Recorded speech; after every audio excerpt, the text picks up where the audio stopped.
students, I am Professor Anita Fulchand Gaikwad. Welcome in our free education channel English Master. Dear students, today we are going to learn Class 4 Environmental Studies Part 1, Lesson number 2, the interrelationships between living things. I have divided this lesson into two parts because this is a lengthy lesson. Let's learn the lesson number 2, the interrelationships between living things, with full explanation in Hindi. Thanks a lot for your love and support to our English Master channel. Keep supporting. Let's start. Do like, share, subscribe also. So, what is the meaning of the interrelationships between living things? यानी सजीवों के परस्पर संबंध. Animals, then the look at here the various animals you are seeing. Okay, so let's check what is the lesson about it. सजीवों के परस्पर संबंध. A riddle to solve. आपको एक पहेली हल करनी है. An age-old tree with a thick, strong trunk gives deep, dark shade from the scorching sun. Like an old man's beard with many strands, it has ropes for swinging from every branch. Which is this tree in the picture? Look at the picture, students. ये देखिए, ये photo आपको देखना है. So आपको क्या पूछा गया है? An age-old tree with a thick, strong trunk gives deep, dark shade from the scorching sun. ठीक दोपहर मिलती छाया, वहां थोड़ा सा रुक जाना. वृक्ष पुराना, तना है बड़ा, दाढ़ी लंबी लिए वह खड़ा. Like an old man's beard with many strands, it has ropes for swinging from every branch. यानी कि दाढ़ी लंबे लिए वह है खड़ा. Which is this tree? As we all know, this is the banyan tree. Okay, we called it banyan tree. बरगद का पेड़ इसको कहते हैं. Can you tell? क्या आप बता सकते हो? Plants in our surroundings are useful to us in different ways. हमारे परिसर में, ठीक है, अलग अलग जो वनस्पतियां हैं वो अलग अलग कारणों से हमारे लिए उपयोगी होती हैं. The names of some plants are given below. कुछ वनस्पतियों के नाम नीचे दिए गए हैं. For what purpose do we use their leaves? उनके पत्तों का इस्तेमाल कौन से किस लिए उपयोग किया जाता है वो आपको यहाँ पर पूछा गया है. Okay, so I'm just telling you the meaning of the trees. The number 1, betelvine यानी कि नागबेल, फ्लेम ऑफ द फॉरेस्ट या फिर इसको बोलते हैं पलाश, फेनुग्रीक यानी मेथी, वसाका यानी अडुसा, एंड करी लीफ प्लांट यानी मीठा नीम. सो आपको ये ढूंढना है और आपको आपके नोटबुक में नोट डाउन करने हैं इनके पत्तों का इस्तेमाल किस लिए किया जाता है.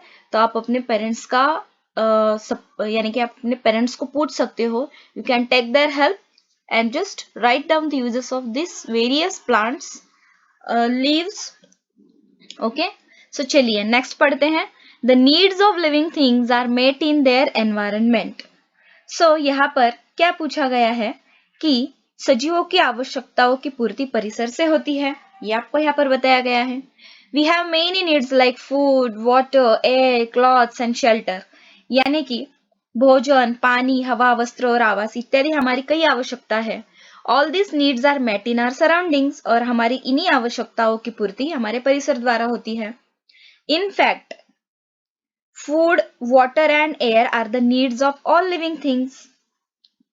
तो भोजन, पानी और हवा ये सभी सजीवों की आवश्यकताएं हैं. They are all fulfilled in the environment. परिसर द्वारा ही इन आवश्यकताओं की पूर्ति होती है. But there are differences in the needs of each kind of living things. लेकिन प्रत्येक प्रकार के सजीवों की आवश्यकता में अंतर होता है. For example, उदाहरण के लिए, the water that a mouse drinks in an entire day would not be enough for an elephant even at one time. यानी कि चूहा दिन भर में जितना पानी पीता है उतने पानी से हाथी की एक बार की भी प्यास नहीं बुझ सकती है. So यहाँ पर आपको डिफरेंस दिखाई दिया, राइट? आगे पढ़ेंगे. Think about it. जरा सोचिए. Butterflies feed on the nectar of flowers. फूलों के मीठे मकरंद से तितलियां अपनी भूख मिटाती है. Can a frog do the same? क्या मेंढक के लिए यह उपयोगी होगा? नहीं. A sheep eats the leaves of shrubs. यहाँ पर देखिए, बकरी वृक्षों की पत्तियां खाती है. Can a tiger do the same? क्या बाघ भी वही खाएगा क्या? So आंसर तो होगा नहीं. A fish can breathe in water. मछली पानी में सांस ले सकती है. But can a pigeon do that? लेकिन क्या कबूतर ये कर सकता है? नहीं. Bulrushes grow in water. रामबान पानी में बढ़ता है. क्या ना लेमन ट्री डूस हो? क्या नींबू और बैंगन भी पानी में बढ़ेंगे? सो नहीं, ठीक है। सो कैन यू टेल, तो और आपको पूछा गया है, थोड़ा सा बताइए, if fish leaves the water will they be able to live on land? मछलियों ने पानी छोड़कर जमीन पर रहने का निश्चय किया तो क्या मछली ऐसा कर पाएगी? Of course not. चलिए अभी आपको क्या करना है, एक छोटा सा एक्सपेरिमेंट करना है। Try this. Take 2 small boxes. आपको क्या करने हैं, 2 खाली डिब्बे लेने हैं। Label them box 1 and box 2। एक बॉक्स यहाँ पर देखिए, this is the box 1 and this is the box 2। पहले देखेंगे कि आपको बॉक्स 1 में क्या करना है।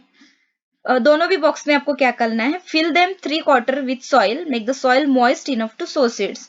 उन डिब्बों में लगभग पौन भाग तक, यानी इतनी ऊंचाई तक आपको मिट्टी भरनी है। बीज बोने के लिए पानी डालकर मिट्टी को आपको गीला करना है। सो 2 स्प्राउटेड मोथ या फिर मटकी सीड्स इन ईच बॉक्स। तो अब प्रत्येक डिब्बे में मोट या फिर मटकी जो होती है, आप अपने पेरेंट्स को पूछ सकते हो, उसके 2-2 आपको जो बीज है उनको बोना है। Give 2 spoons of water to the soil of box 1। So box 1 में जो मिट्टी है उसको आपको क्या करना है, ये जो नंबर 1 वाला डिब्बा है इसमें आपको हर रोज सिर्फ 2 चम्मच पानी डालना है। ओनली वंस एवरी डे, दिन में सिर्फ एक बार। Give 4 spoons of water to the other box 4 times a day. और दूसरे बॉक्स में आपको दिन भर में 4 चम्मच पानी डालना है। Do this for 6 days. और यही क्रिया आपको 6 दिन तक करनी है। लुक एट हियर, ये है बॉक्स 1। यहाँ पर तो आपको दिख रहा है एक छोटा सा प्लांट आया है, लेकिन यहाँ पर ये ऐसा क्यों दिख रहा है? So what will you see, आपको क्या दिखा in number 1? Okay, in the box number 1 the plants in box 1 are growing well, यानी कि पहले डिब्बे का पौधा अच्छी तरह से बड़ा है। But the plant in box 2 have begun to rot, लेकिन दूसरे वाले डिब्बे का पौधा सड़ने लगा है। What does this tell us, इससे हमें क्या सीखने को मिलता है? Plants that are not aquatic plants cannot grow in marshy areas, कि जो वनस्पतियां जलीय वनस्पति नहीं है वे जलयुक्त स्थान पर जीवित नहीं रह सकती। If they get more water than they need, they rot. आवश्यकता से अधिक पानी मिलने पर वे सड़ जाती है। Any type of living thing will be found only where all its needs are fulfilled, यानी कि सजीव उस स्थान पर पाए जाते हैं जहां उनकी सभी आवश्यकताओं की पूर्ति होती है। Look at here, in this picture you are seeing the tiger and the deer. Okay, so where does a tiger live? बाघ कहाँ पर रहता है? Of course in the caves, right? वो गुफा में रहता है, जंगलों में। So look at here, here the tiger, okay, he is relaxing, यहाँ पर वो relax बैठा है। Over here he is drinking water, यहाँ पर वो पानी पी रहा है। Look at, this is tiger's cave, यानी उसकी ये गुफा है। Look at here, the tiger is seeing the deers, यानी कि हरिन को ये देख रहा है। And look at here, he is catching the deer, यानी ये अपनी शिकार कर रहा है। Okay, so just check the information. अभी आगे पढ़ते हैं। Let's take the example of the tiger, यानी कि यहाँ पर आपको एग्जाम्पल दिया है, उदाहरण दिया है बाघ का। टाइगर हैज स्ट्रिप्स, यानी कि बाघ के शरीर पर धारियां यानी पट्टियां होती है। और tiger spray among toll grasses, भक्ष्य के लिए वह घास में घात लगाकर बैठा रहता है। Its prey cannot see it in the grass because of these strips, यानी कि उसकी शरीर की धारियों के कारण भक्ष्यों को बाघ का पता ही नहीं चलता कि वो उस घास में छुप कर बैठा है। There are animals like the deer, the nilgai and the bison in grasslands. यहाँ पर देखिए, जैसे कि आप डिस्कवरी चैनल आप देखते होंगे तो उस पे हमने देखा है कि इसके विपरीत वाले घास वाले क्षेत्र में हिरण, नीलगाय और अरना या फिर जंगली भैंसा जिसको हम कहते हैं, वे प्राणी रहते हैं। When the tiger is hungry, जब बाघ को भूख लगती है, it can feed on them, so उन्हें खाकर ही उसका पेट भरता है। For a tiger, एक बाघ के लिए there also needs to be a water hole nearby which never dries up even in the summer.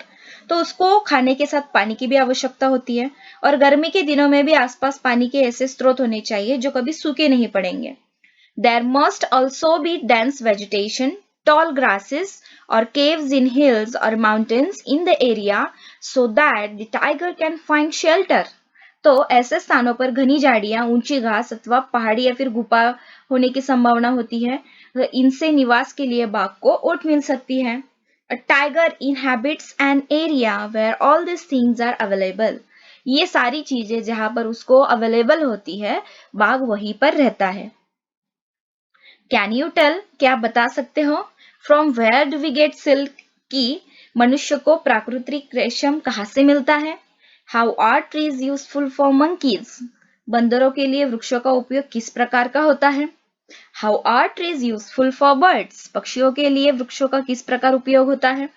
What happens if termites make a tree hollow, यदि दीमक वृक्ष को खोखला कर दे तो क्या होगा। We keep animals in order to satisfy some of our needs, अपनी आवश्यकताओं की पूर्ति के लिए मनुष्य विभिन्न प्राणियों को पालता है। They become dear to us, उसके बाद पाले गए प्राणियों से वह अपार स्नेह करता है। We look after them well, हम उनकी भी फिर देखभाल करते हैं। वी फीड देम, हम उन्हें खाना खिलाते हैं। We take them to a vet if they fall ill, उन्हें खिलाते पिलाते हैं, अगर वो बीमार पड़े तो उनको उपचार के लिए लेके जाते हैं। This animals to return our affection, और जिस तरह से हम इनसे प्यार करते हैं, जो पालतू प्राणी कैट है, बिल्ली यानी डॉगी, छोटे से पपी यानी कुत्ते के बच्चे या फिर कुत्ते, जो भी आप पालते हो घर में, उनसे अगर आप उनसे प्यार करोगे तो वो बदले में आपको प्यार ही देंगे। We get milk, meat, eggs and several other things from animals. तो हमें प्राणियों से क्या क्या मिलता है। दूध, दही, मांस, अंडे, ये खाद्य पदार्थ मिलते हैं। Some animals are useful for carrying burdens or drawing carts. तो कुछ प्राणी मनुष्य के लिए बोझ ढोने के लिए और बैलगाड़ी खींचने में उपयोगी होते हैं। Domestic animals are also used to help with the heavy farm work in fields. खेती की जोताई बोताई जैसे काम जो कड़ी मेहनत के काम है, इनके लिए भी इन पालतू प्राणियों की सहायता मिलती है। डॉग्स गार्ड आवर हाउसेस, जो हमारे डॉगी होते हैं तो हमारे घर की सुरक्षा करते हैं। शीप गिव्स अस वूल, और हमें भेड़ों से ऊन मिलती है। डू यू नो, क्या आपको पता है, even the existence of domestic animals is of use to human beings, पालतू प्राणियों का मलमूत्र भी मनुष्य के लिए उपयोगी होता है। The dung of cattle is made into dung cakes. गाय तथा भैंस के गोबर से उपले पाथे जाते हैं। They are combustible, और वे सूखे उपले ज्वलनशील होते हैं। They are used in some places as fuel. ग्रामीण भागों में बहुत से स्थानों पर ईंधन के रूप में इनको जलाया जाता है। When they burn, they give out smoke. उपलों के ज्वलन से धुआं निकलता है। A combustible gas called gobar gas is also obtained from cattle dung. गाय तथा भैंस के गोबर से गोबर गैस नामक ज्वलनशील गैस भी तैयार होता है। That too is used as fuel, और उसका उपयोग भी ईंधन के रूप में किया जाता है। It burns without smoke, और ये विदाउट धुआं छोड़े ही जलता है। Cattle dung is used for plastering mud houses.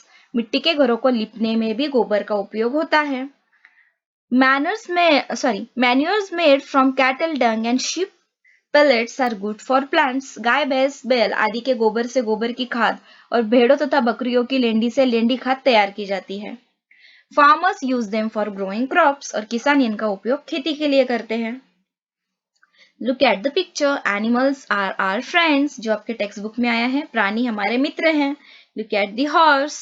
He is carrying the burden. Look at the dog. Look at the sheep. Okay? Here, the very cute cat. Here is the dog. यहाँ पर गाय भैंस से क्या मिलता है, हमें milk मिलता है। ये मिल्क का टैंकर है। Just as we need animals, we need plants too. जैसे प्राणियों की आवश्यकता हमें होती है, उसी प्रकार वनस्पतियों की भी होती है।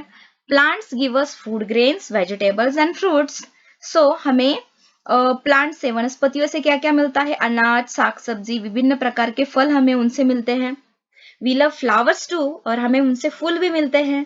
We use them for many different purposes. हम उसका इस्तेमाल अनेक कारणों के लिए करते हैं। We get flowers from plants.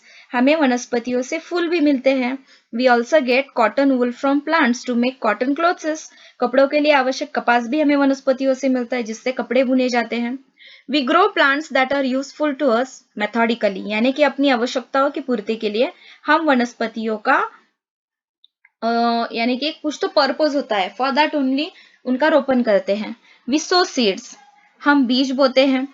We make sure that they get water, हम सही ढंग से उनसे पानी मिलता है कि नहीं इसका ध्यान रखते हैं। We give manure when necessary, आवश्यकता के अनुसार उन्हें खाद दिया जाता है। We spray pesticides if they are attacked by insects, और कीटकनाशकों का छिड़काव भी करते हैं क्योंकि उनमें कीड़ ना लगे। Plants to give us to abundantly, they satisfy our needs, और वनस्पतियां भी हमें भर भर कर देती है, हमारी आवश्यकताओं की पूर्ति करती है। Other living things also get their food from the environment. परिसर के अन्य सजीवों को भी परिसर से ही भोजन मिलता है। फॉर एग्जाम्पल, उदाहरण के लिए, chameleons eat insects when they are hungry, यानी कि भूख लगने पर छिपकलियां कीड़े खाती हैं। Some snakes eat mice and frogs. कुछ विशेष प्रकार वाले सांप चूहे खाते हैं और मेंढकों को भी खाते हैं। टाइगर ईट्स डियर और बाघ हिरणों को खाता है। Goats and sheep eat leaves of plants. भेड़ बकरियां झाड़ियों की पत्तियां खाती है। कैटल ईट ग्रास और गाय और भैंस भी घास खाती है। सो स्टूडेंट्स, आई होप कि आपको यह लेसन अच्छे से समझ में आया। इसका अर्थ यही है कि सजीवों को भी भोजन परिसर से ही मिलता है। आई होप कि पार्ट 1 आपको अच्छे से समझ में आया है। The inter relationship between living things का पार्ट 2 जल्दी हम अपलोड करेंगे। सो तब तक के लिए do like share subscribe our channel. Thank you so much. And हम जल्दी ही online free coaching classes start कर रहे हैं, तो उसके लिए जरूर कमेंट बॉक्स में आप अगर इंटरेस्टेड हो तो मुझे बताइएगा। So then when we are going to start the free coaching classes, we will update you the same. So thank you so much and bye bye. Take care.